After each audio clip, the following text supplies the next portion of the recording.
of owning a cafe and other heroic deeds by Beware the Tistero. Chapter 75. Operation Treat Cat Bad, Part 6. Sitting at the largest of the two study tables, Shouta felt like a king, his form surrounded by the people he loved most in the world as he looked at the beautiful, handmade, and wonderfully decorated cards his youngest siblings and teens, of course, had lovingly made for him. "I'll have to frame all of these," he told them, his smile quirking when he looked at Katsuki's offering and ruffled his hair. The card was beautifully handwritten, the image on the front depicting all of them training in jujitsu. Adorably, he was shown using his quirk, a pile of villains at his feet, whilst the blonde and Aizawa kicked at them. This kid. Please don't open your presents, Shoni! I'm dying to see everything! Denki told him as he and the girls leaned on the table across from him, their eyes glittering as they plowed their way through the onigiri that Dabi had made. He texted him that they were delicious and that he should be very proud of himself. He'd watched the other, who was sat in his designated booth with his partner and spinner, the three no doubt hatching some kind of scheme with Naoki, pull out his phone, check the message, and blush a little. Aizawa Dabi. "Yeah, well, don't make leaving me in charge a habit, okay? And thanks. I had a great teacher." He chuckled to himself a little at that, but he supposed he should be focusing on the here and now, shouldn't he? "Okay, thank you." He grinned. "Where should I start?" Oh! The enthusiastic blonde called, his hands waving, as the adults of their group gathered alongside his twins, the local pros, and a very red-in-the-face Seiji, his body quivering from where he was stood next to a wildly grinning Yasashi, the pair got joined by a preening Tamago. That one! Nodding, he reached for one of the bigger bags, his eyes zeroing in on the name tag. "From your favorite local heroes, huh?" He grinned, his head inclining at the awesome foursome. Was Tadeo standing that close to Oboro on purpose? Was that why Takeo looked so intense from where he was cuddling a koala held Izuku, the freckled boy blinking from him to the older twin and back again? Well, you can't argue that we're your favorite super folks who live close by, at least. Now can you, Shouta? Offering Nemori an indulgent look, he delicately pushed the simmering crepe paper aside and pulled the item free. Where in the world did you get this?" he asked, his smile broadening as he showed off a statue of a black cat posed on a classic martial arts stance. "That's gorgeous, thank you." He furthered, the tots cooing over sculpted plastic as he placed it on the table for them to view. "It's also a rip speaker! I've already synced it up to your Wi-Fi!" the jade-eyed blonde told him. "It has a motion sensor and camera in its eyes, so you can tie it into your security system too!" he chirped before the four of them beamed at him. "Logical, right?" they asked in unison, the room at large giggling. "Very," he admitted, his own shoulders shaking with mirth. What followed was a veritable parade for lovely, thoughtful, and rational presents. "For the man who plans ahead, and a sneaky little reminder of a pact, my friend." Nazu had given him a teacher's manual, complete with a coupon for various access courses online. He thanked him, of course, such things were pricey. However, he couldn't quite reconcile with the glint in those beady, intelligent eyes. "We picked this out for you together, Shoni." Ochako and Tsuyu, their faces elated, pushed their ribbon-tied box towards him. Inside was a bag of premium Valhalla Java ground coffee, the kind he only ever rarely treated himself to. "Girls, this is my favorite, thank you." Tomura had told him, out of anyone else's earshot, that Toshinori had helped the children to fund their gifts so that their parents didn't feel the pinch. His heart had warred between emotions of genuine gratitude-laced pride and worry. However, he didn't say anything. He didn't want to seem ungrateful, even if he felt guilty for money being needless spent to spoil him. "Oh! Mine next! Katsuki, never one to be yelled at, his mother standing proudly behind him, took his box from the table and handed it to him with a wide grin that damn near melted his heart. He had come a long way from that surly, broody little boy he'd met back in May. "Well, what'd you think?" Removing the lid, his lips releasing a quiet gasp, Shouta removed the black baseball cap and matching t-shirt to show them around for everyone to see. Cat Dad #1 Team Dad had been expertly stitched into the soft jersey fabric and a rainbow-colored thread across where his heart would be, and on the back, a list of the teens and tots' name under the title League of Cafe, First Division. This is perfect. It'll be like having you all with me no matter where I go. This is incredibly thoughtful, Katsuki. He told him while Smeedsky, the thrilled mother she was, snagged the cap and dabbed him with it. Ah. Oh, this one's from me!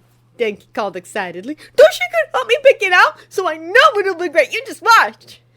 Nodding at the blonde, who was bouncing on his chair until the iris-haired boy, his expression rueful and considerate, as he gently calmed the other's motions with a comforting hand between his shoulder blades, the eatery owner grasped the silvery bag and inspected its contents. Chuckling softly, he lifted the bottle of white truffle oil free from its packaging to marvel at it. I've always wanted to try this, Denki, thank you. You and your friends will have to be my official taste testers, okay? Then his little form similarly skipping around the table, his ebony locks tousled by Mirai as he went, Eijiro stood next to the crimson-eyed blonde he was so fond of, a bright red box inundated with shiny crimson stickers, offered up to him. I hope you like it, Shoni! I'm sure I will. He told him gently, his fingers revealing, surprise, surprise, 3 bottles of Crimson Riot brand hot sauce and... It's both cute and manly, right? A plush devil kitten in a deep vermilion, merrily scooping it into his hand, he couldn't help but snigger a little. Its cute shark-toothed mouth had a ladle between its teeth, and there was an oversized chef's torque sat on its adorable head, part of the white puffy hat dropped over its left eye. He's incredible, Eiji. Thank you. Then came Inko, her son, who had been returned to the floor by a grinning Takeo, and Toshi saddling up beside her, those soft yet hard-working hens taking a bigger sparkly green bag from the table and handing it to the boys, both of them bringing it to him. Shouta-kun, the boys and I couldn't not get this for you. The emerald-haired woman smiled as the children, both grinning and sharing looks, passed it to him.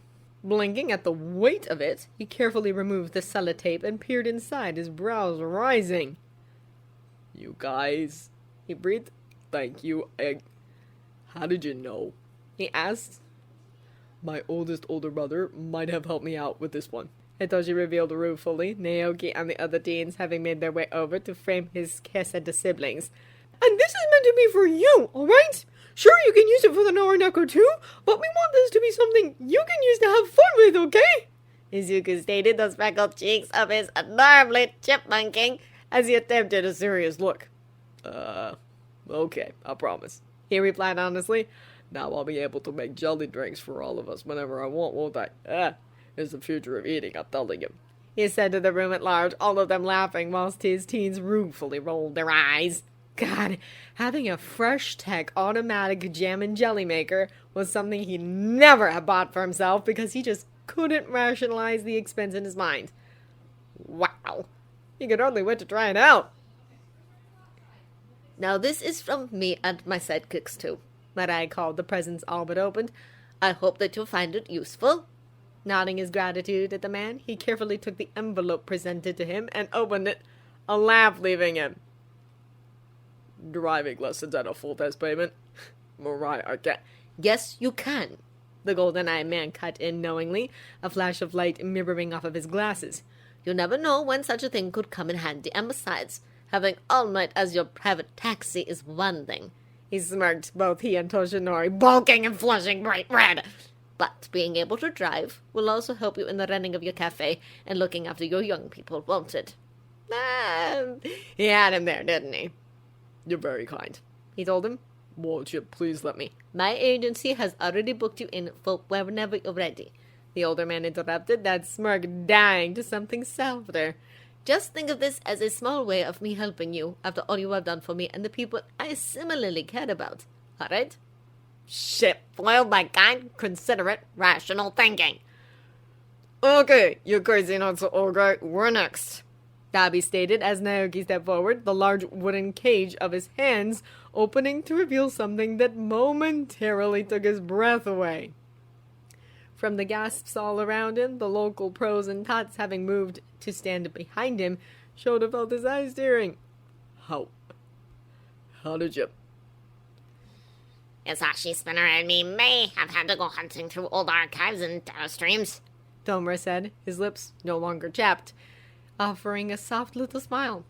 but we figured they had to be out there somewhere, Feeling himself stand, the cafe owner was walking towards his youngest care center sibling, who'd clearly made the multi-pictured frame himself, the interconnected rectangles all threaded into shape by thin, intentionally plated branches, who held the gift up a little higher for him to see. It was beautiful.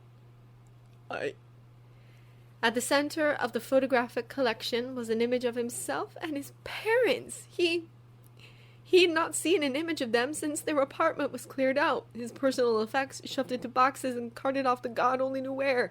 He remembered this day. It was his elementary school's sports day, and he'd come first in the 500-meter dash. He was stood between his parents, his smile small but genuine as he showed off the cheap plastic medal around his neck. His mother, Aizawa Hiyori, was crouched down next to him on his right, her honey yellow eyes glistening as she kissed his cheek, her raven hair blending into his own. His father, Aizawa Sosuke, was stood behind him, the man's large right hand resting atop his head, his burnt orange eyes staring out of the image with a wide, broad smile. Then, haloing his biological family in a wider spanning circle, were photos of all his precious people. The first inner ring hosted Tadeo and Takeo hugging, Naoki in his pro-hero costume, Seiji throwing up a peace sign, Dabi and Tomo together, the taller teen's arm looped across his partner's shoulder as they grinned, and then, all of them smiling in a similar way to his child self and parents, appeared Hitoshi with his mother and father. The second ring, of course, hosted his tats and their families, all of them smiling. Spinner was there too, of course, his parents and baby sister cuddled together adorably. There were also 2 or 3 frames holding image of the cats being held, cuddled, and posed. When had they had time to do this? The outer ring, entitled The Circle of Trust, however, boasted all of the pros, Kohaku-san, Mimi-chan and her girls, alongside a heavily pregnant Fuchida Sora and her husband, their hands holding up hand-knitted cat-themed baby clothes. Taking the frame, his eyes properly tearing now, he gently deposited it upon the table and beckoned his siblings to him, his arms drawing them close, his breath hitching as they returned the gesture. Thank you. He breathed, his tone a little raspy. I love you guys, After he'd calmed himself down, his body passed around the various people for hugs. We love you as well, Shouta-kun. Kohaku had agreed. Who could ask for a better son, girls? Mimi-chan gushed, the woman who formed her friend base similarly petting at him and presenting him with homemade scarves for the winter. Oh, you make softy, come here! Hisashi demanded, the awesome foursome crushing in between them. Shoni, don't cry! We'll cry if you do! The tots had chorused, all of them mobbing him when he knelt at their level. I'm not crying, you big jerk! Mitsuki had squealed as she and Ingo roped him in close. It is a pleasure to treat you, Shouta. Please remember that. Mirai had told him, whilst Nezu, the crafty genius that he was, climbing up them to get in on the hugging actions. He never felt so genuinely pleasantly warm in all of his life, and as everyone started to settle into their own little groups, the food nearly gone and the drinks all but diminished, he'd headed towards the kitchen to see what else he could rustle up when... Shouta-kun? Blinking, his body halfway through the service door and into the kitchen, the eraser quirk user looked back to see Toshinori having followed him. Smiling at the other, he didn't feel that silly childish bashfulness right now, thank God. He nodded for him to follow, his lips stretching further when the other blinked, but quickly moved to follow. Thank you for helping to make all of this happen. He told him when they were alone, his hands busily looking through sock. It is incredibly sweet of you, and full disclosure, I cannot wait to visit your park tomorrow. He toggled his head, poking around the chiller as he regarded the mousses he'd made that morning. Yes, they were just right now. He was glad that he'd put them to one side and kept them off of the menu. Oh, well, you're more than welcome, of course. The blonde floundered a little. And it's my pleasure, you know. Why have a theme park in the first place if you can't treat the people you care about, He added before he heard him release a quiet, shaky little sigh. Blinking, what his wards called the catbed sense, tinkling, he pulled himself away from the deliciously cool chrome-fronted fridge to regard the other as he leaned against the back bench, still covered in the bags choked with snacks for him and his siblings to enjoy that evening, his arms loosely folded. Shouta-kun, He breathed. I hope you won't mind me saying this, but I need you to know how grateful I am to you, truly. He said, their eyes logging. Shouldn't that be my line? He countered gently, his smile soft. You've said my story as how many times now? And up without you, Tomer would still be trapped under that bastard's thumb. I could have been injured by that wolf prick too, you know. He admitted, his tone light. Never mind your last-minute rescue today. I'm not quite sure what it is about you, Toshinori, but I'm the one who should be grateful. And I am. He chuckled. I almost feel guilty for taking up so much of your time. But that's just it, Shouta-kun. The other cut in, his eyes wild, his hands making wide panic gestures. I love spending time here. You have no idea. He continued, his tone sheepish, his cheeks pinked. You've given me back everything I thought I'd lost. I have Tomer now, all of those children. You have saved me. He breathed. And I don't feel like just providing an afternoon out for the wonderful people you've helped me to bond with is enough, really. You big dope. He snickered. We'd want you around regardless. He told him, his tone light. You having a theme park is just the cherry on the cake, you know. Watching as the other sighed quietly, his body slumping a little, their eyes met. And you mean that, don't you? I'm not in the habit of saying things I don't mean. He huffed. You're a wonderful person, and someone I care about a great deal. Fame, quirk, or no. He shrugged. And besides, you're family now, right? He said, his tone firm. So, why don't you take this tray of dessert out there for everyone to enjoy,